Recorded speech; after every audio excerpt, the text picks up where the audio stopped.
В зале заседания городской администрации прошло торжественное награждение работников социальной сферы за вклад в развитие Северной Осетии. Сити-менеджер Сергей Дзантьев и вице-премьер Рустем Келихсаев вручили почетные грамоты муниципальным служащим. За многолетний добросовестный труд 23 сотрудника удостоены благодарности. Градоначальник отметил, что их профессиональные достижения являются важнейшими. От того, насколько слаженно будет выстроено взаимодействие с властью, зависит успех жителей Владикавказа и всей республики. Сергей Дзантьев пожелал работникам социальной сферы здоровья, счастья, благополучия и карьерного роста. Конечно, для меня это такого ранга грамота первая.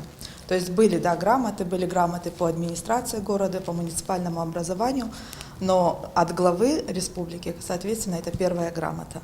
Чувства переполняют, много всего, трудно сказать, но больше всего меня радует то, вы видели количество людей, нашу бригаду, нашу такую команду, которую возглавляет Сергей Шамильевич, Рита Зелимхановна Фидарова.